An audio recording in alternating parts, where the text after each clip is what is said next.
mursalin wa ala alihi wa sahbihi ajma'in.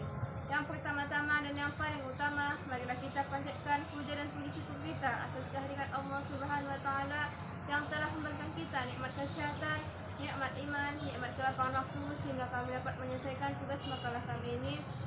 Makalah Pemikiran Pendidikan Islam Bapak dosen pembimbing Marlian Jaya. Salawat dan salam mari sama-sama kita ajarkan kepada junjungan Nabi besar kita Nabi Muhammad SAW. Semoga syafaat beliaulah yang kita harapkan dari masyarakat kelak nanti. Amin amin ya rabbal alamin.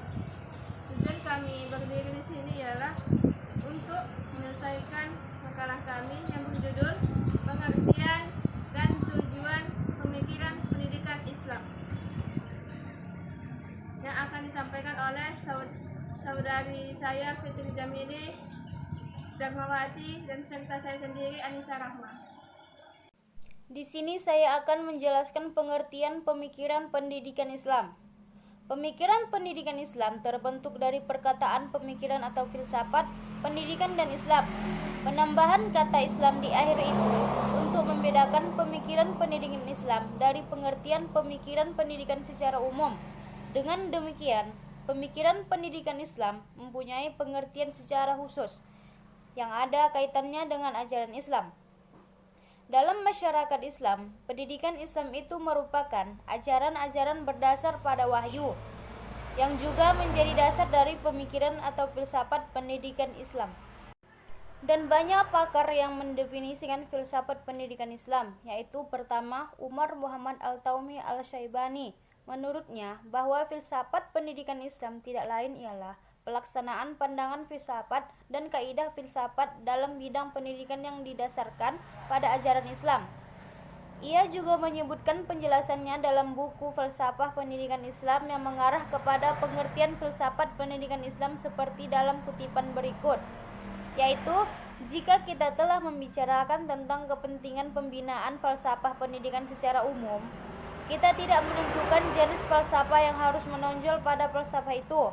Judul atau bab yang kita bincangkan tentang sifat-sifat falsafah dan apa yang disebut bagi falsafah ini, tentang sumber-sumber, unsur-unsur dan syarat-syarat dari, dan apa yang akan kita sebut tentang prinsip-prinsip, kepercayaan-kepercayaan, andai-andaian, dan premis yang menjadi asas falsafah ini, yaitu falsafah pendidikan yang berasal dari prinsip-prinsip dan ruh Islam. Itulah falsafah Islam untuk pendidikan, atau disebut filsafat pendidikan Islam.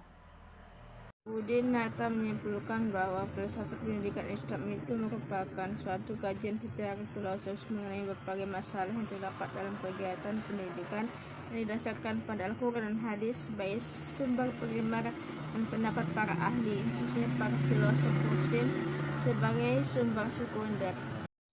Jalaluddin dalam bukunya Filsafat Pendidikan Islam menyebutkan bahwa filsafat pendidikan Islam itu merupakan hasil pemikiran para filosof berdasarkan sumber yang berasal dari wahyu ilahi, sedangkan falsafah pendidikan lainnya berasal dari hasil renungan atau disebut dengan pemikiran yang didasarkan dasar kemampuan rasio. Hasil pemikiran bersumber dari wahyu bagaimanapun memiliki kebenaran yang mutlak, tidak tergantung pada kondisi ruang dan waktu. Arifin dalam pendahuluan buku Filsafat Pendidikan Islam menyebutkan bahwa filsafat pendidikan Islam berarti memasuki arena pemikiran yang mendasar, sistematis, logis, dan menyeluruh atau disebut universal tentang pendidikan yang tidak hanya diterbelakangi oleh ilmu pengetahuan agama Islam saja, melainkan menuntut kepada kita untuk mempelajari ilmu-ilmu lain yang relevan.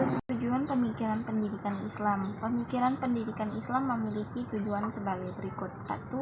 Membantu menemukan masalah-masalah pendidikan dan sekaligus memberikan cara untuk mengatasinya berdasarkan cara kerja yang sistematik, radikal, universal, mendalam, spekulatif, dan rasional.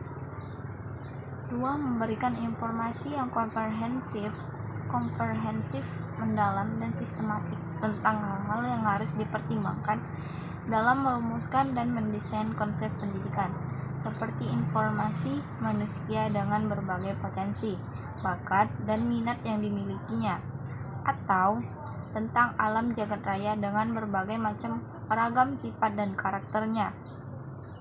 3. Memberikan dorongan bagi dilakukannya aktivitas pendidikan yang disebabkan karena memiliki pengetahuan tentang masalah-masalah yang berkaitan dengan pendidikan. Keempat, memberikan informasi tentang proses pendidikan, khususnya pendidikan Islam, bermutu atau tidaknya pendidikan tersebut, atau tercapai tidaknya tujuan yang ditetapkan serta berbagai kelemahan yang lain.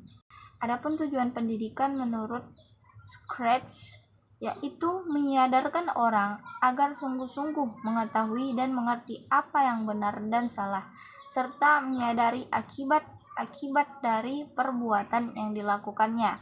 Semakin mantap tujuan yang direncanakan, semakin fokus proses pembelajaran.